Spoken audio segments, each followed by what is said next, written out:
Good morning. I hope everyone's doing well today. Um, the first slide in this presentation you see is the cover of my book. The title is I Don't Want to Die, a new look at suicide assessment, intervention, and prevention. The book's available on Amazon, barnesandnoble.com, bookshop.org, and in several other online bookstores, so I hope you take a look at it. What I want to talk about today, and particularly during this time of year, is a concept that is known as the holiday blues. A lot of discussion about this in the field and among providers of mental health services. Some believe it's an issue, others think it's a myth. What's the reality? I can only give you my perspective on it. Um, you can't see this probably, but this is a chart that I downloaded from the Centers for Disease Control. They did a 4-year study uh, during the period 1999 to 2022, looking at the rate of suicide in the United States by month. What they found, surprisingly to some, is that the month with the lowest rate of suicide is December. The rate of suicide during the month of December is 97.7 suicides per day. The highest rate of suicide occurs during the months of June and July, with June being 110.9 and July being 111 suicides per day. Now, some might say this is a good thing, and it certainly is in terms of a statistical analysis, but the reality is any number of suicides is a tragedy, whether it's the lowest rate during the year or the highest rate.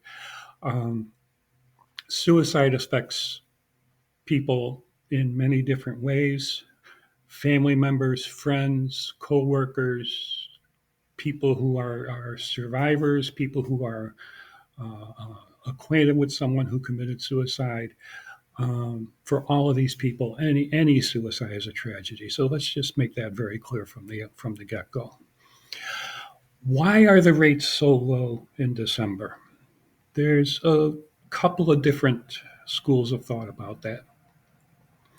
One is, and first of all, you have to accept the fact that most people who commit suicide are at some level experiencing depression.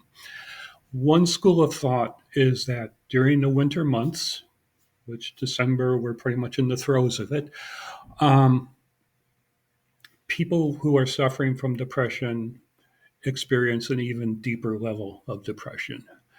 You think about darkness setting in earlier every day, um, people kind of isolating themselves in their homes, not going out as much because it's cold, it's snowy, whatever.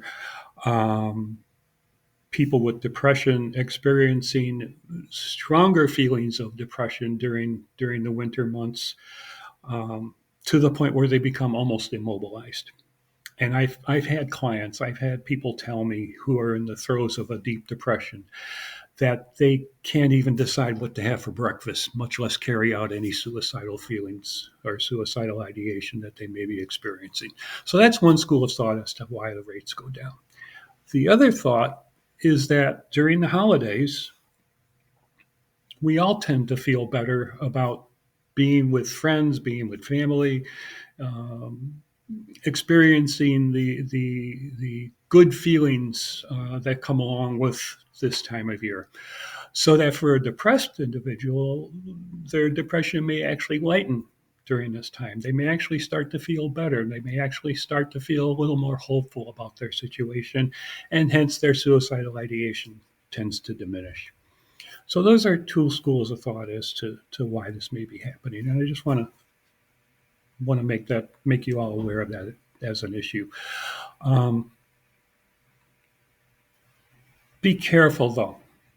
Just because the rate of suicide in December tends to be lower doesn't mean we should ignore the issue. Uh, Absolutely not. We should still be aware of people that we know, colleagues, friends, if you're a mental health provider, clients who may still be harboring feelings of suicide and having strong feelings suicidal ideation. We can't ignore the issue any time of year, much less during the holiday period. This is something that requires our attention always, and you need to be aware of what the warning signs are, how to recognize someone who may be experiencing some suicidal ideation. You need to know how to intervene, what to say, how to approach the person, um, and what you can do to perhaps literally save someone's life. So it's important to pay attention to this issue no matter what time of year it is. Um, the last thing I want to mention, the final slide in my presentations I always put up, is information about the National Suicide and Crisis Line, 988. That's a 24/7 number. Anybody who is in a crisis or is feeling suicidal, just dial 988 and you will get hooked up with someone who is specially trained to deal with this issue and to help you. So I hope you all have a great holiday, and thank you for listening.